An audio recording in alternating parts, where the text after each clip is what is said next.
মেয়েটা যদি শুনতো আমার স্বামী এরকম আমার কথা বলে, বাসর রাতের কোটা সিন নিজের বন্ধুকে পর্যন্ত বলে দেওয়া হয়। গীবত প্রসঙ্গে দয়াল নবী মানবী ইরশাদ করেন, আল গীবাতু আশাদ্দু মিনাজ জিনা। গীবত করা হলো জিনা অপেক্ষা বেশি নিকৃষ্ট। জিনা অপেক্ষা বেশি নিকৃষ্ট, জিনার গুনাহ থেকে বেশি নিকৃষ্ট, জিনার গুনাহ থেকে বেশি খারাপ, জিনার গুনাহ অপেক্ষা বেশি ভয়ানক হলো গীবত করা। দয়াল নবী মানবীকে জিজ্ঞেস করা হলো, ইয়া রাসূলুল্লাহ কাইফা, এটা কি করে হয়? জিনার থেকেও বেশি খারাপ গীবত করা, জিনার থেকেও বেশি খারাপ চুগলি করা, এটা কি করে হয়? তো দয়াল নবী মানবী শোনাচ্ছেন, খুব ধ্যান দিয়ে শুনেন মুসলমান। শোনাচ্ছেন কি? দয়াল নবী মানবী শোনাচ্ছেন, আর রাজুলু ইয়াসনি সুম্মা ইয়াতুবু ফায়াতুবুল্লাহু আলাইহি। হে আমার সাহাবারা শুনে নাও, নিশ্চয়ই একজন ব্যক্তি যখন জিনা করে তারপরে সে আল্লাহ তাআলার কাছে যদি তওবা করে, আল্লাহ তাআলা তার তওবাকে গ্রহণ করে নেবেন, বলে সুবহানাল্লাহ।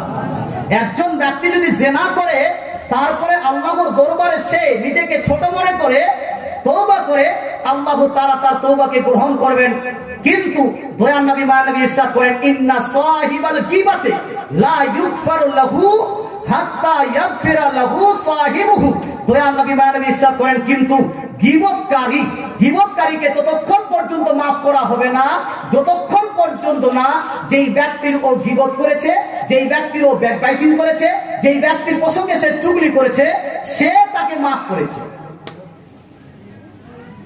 কথাটা বুঝাতে পেরেছি? যতক্ষণ পর্যন্ত যার গীবত করেছেন, যার চুগলি করেছেন, সে মাফ না করেছে ততক্ষণ পর্যন্ত আপনার গীবতের গুনাহ মাফ হবে না। একজন মানুষ হাবরাত ইসলাম আজকে যে গীবতের আপনার গীবত মানে হলো সমালোচনা, কারো অনুপস্থিতিতে কারো প্রসঙ্গে এত কেমন কথা বলা, যেই কথাটা সে শুনলে আপনাকে তাকে খারাপ লাগবে, তার মধ্যে সেই খারাপই থাক বা না থাক, প্রবলেম আছে ইমামের মধ্যে, তাহলে প্রবলেমটা ইমামের সঙ্গে যারা আপনাকে শেয়ার করতে হবে। You can't solve the problem with the help of this backbiting. Backbiting এর দ্বারা আপনি প্রবলেমকে সলভ করতে পারবেন না, গীবত দ্বারা আপনি প্রবলেমকে সলভ করতে পারবেন না। If you wanna solve the problem, you have to discuss that person with that person whom are you backbiting. যদি আপনি প্রবলেমটা সলভ করতে চান, যার আপনি গীবত করছেন তার সঙ্গে ডাইরেক্টলি আলোচনা করতে হবে, হবে না বাপ? ডাইরেক্টলি আলোচনা করতে হবে না। আমার যদি খারাপই পান, আমার সঙ্গে আপনি আলোচনা করেন। মৌলভী সাহেব যদি খারাপই পান, মৌলভী সাহেবের সঙ্গে আলোচনা করেন। যদি কোনো নেতাগোতা যদি খারাপই পান, নেতাগোতার সঙ্গে আলোচনা করেন। আপনার স্ত্রী যদি খারাপই পান, আপনার স্ত্রীর সঙ্গে করেন। কিন্তু আজকে গীবত করা হয়, মানুষ গীবত খুব ওপেন হয়ে গেছে। স্ত্রী স্বামীর গীবত করে, স্বামী স্ত্রীর গীবত করে, নেতা প্রজার গীবত করে, প্রজা নেতার গীবত করে, মুক্তাদি ইমামের গীবত করছে, ইমাম মুক্তাদির গীবত করছে, এক মৌলভী আরেক মৌলভীর গীবত করে, এক মানুষ আরেক মৌলভীর মানুষ গীবত করে, ইভেন এক পীর আরেক পীরের গীবত করে। এক পীর যদি আরেক পীরের যদি প্রসঙ্গে উল্টো পাল্টা মন্তব্য করে, যেই মন্তব্যটা অন্য পীর শুনলে তাকে খারাপ লাগবে, এটা হলো একটা গীবত। গীবতে গোটা উম্মতি 99% উম্মতি আজকে জর্জরিত হয়েছে। আর গীবতের সবথেকে বড় সেন্টার হলো চায়ের দোকান। মিথ্যা বলে দিলাম? ঠিক আছে, ঠিক আছে, কি মিথ্যা বলে দিলাম? না না, সত্যি। গীবতের সবথেকে বড় সেন্টার চায়ের দোকান। চায়ের দোকান হলো আজকের বর্তমান যুগের চায়ের দোকান হলো, এটা হলো অধিকাংশ গোটা গ্রামে যতগুলো গুনাহ হয় এর মধ্যে অধিকাংশ গুনাহ হয় চায়ের দোকানে। প্রথম তো গুনাহ হয় সেই চায়ের দোকানে, যেখানে টিভি আছে, টিভির কারণে, সিনেমার কারণে, এটা আমি গত বছর বলেছি। দ্বিতীয়টা হলো ব্যাকবাইটিং। চায়ের দোকানে বসে আছেন, কি করব এই মৌলবী আলোচনা, আজকে কে বক্তৃতা ভালো করলো, আজকে কে বক্তৃতা ভালো করলো না, আজকে কার কথা আপনাকে ভালো লেগেছে, আজকে আপনাকে কার কথা ভালো লাগেনি, কে হাদিস মোতাবিক বললো, কে হাদিস মোতাবিক বলেনি, কোন মৌলবীকে এটা বলা উচিত ছিল, কোন মৌলবী সাহেব মুফতি সাহেবকে বলা উচিত ছিল না, এই সমস্ত রেজাল্ট আপনি পাবেন বক্তৃতা এই আপনার জালসার চায়ের দোকানে। হয় কিনা বাবা? হয় কিনা? মিথ্যা বললাম? না না মুসলমান, তাই সতর্কতা অবলম্বন করেন, ব্যাকবাইটিং এবং গীবত থেকে বাঁচার চেষ্টা করেন। আপনি আপনার স্ত্রীর গীবত করবেন না।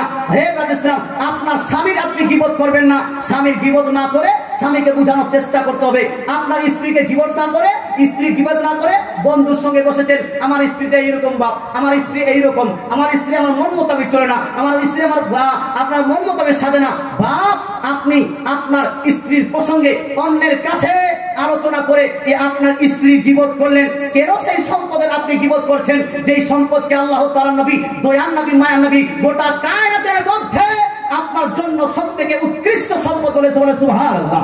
আল্লাহ তাআলার নবী, সারা বিশ্বের নবী, মিশকাত শরীফ জিল্দ নাম্বার 2 আপনার চ্যাপ্টার নকিবিকার মধ্যে ইরশাদ করেন, আদ-দুনিয়া কুল্লুহা মাতা ওয়া খায়রু মাতা'i দুনিয়াল মারাতুস সালিহা। গোটা বিশ্ব জাহানকে আল্লাহ তাআলা আপনার জন্য সম্পদ তৈরি করেছেন, আর এই সম্পদের মধ্যে সর্বশ্রেষ্ঠ সম্পদ হলো আপনার নেককার স্ত্রী, বলে সুবহানাল্লাহ। স্ত্রী গীবত না করে অনেক অনেক অনেক ছেলেকে দেখেছি, আমার বন্ধু বান্ধবের সঙ্গে আলোচনা করে দেখি, এবার ইসলাম যারা বিবাহ করেছেন প্রথম 1-2 বছরে তো 1-2 মাসে তো খুব স্ত্রীর আপনার ভিতরের কথা, উপরের কথা, ডাইনের কথা, বায়ের কথা, আপনার কি বলছে ফুলসজ্জার কথা, যেটাকে আপনার বাসর রাত করে সেটারও কথা, এক অপরকে তারা খুব আপনার এনজয় করে বলতে থাকেন, খুব গর্ব করে বলতে থাকেন। এই গর্ব করে বলার কারণে দোষ, নেক্সট যে দোষ আছে, সেই দোষের মধ্যে আপনার স্ত্রীর যে সৌন্দর্য, সেই সৌন্দর্য চলে আসে। তারপরে আপনি বিদেশে গেছেন, আপনার ওই আপনার বন্ধু আপনার স্ত্রীর সঙ্গে গিয়ে লাইন মারবে। এগুলা তো এদিকে হয় না সম্ভবত, না না এগুলো হয় না, এদিকেও হয়। কেন? আপনি আপনার স্ত্রীর সৌন্দর্য, তার স্পেশালিটি, তার আপনার চলন ঢং অন্যকে কেন বলবেন? এটাও একটা গীবত।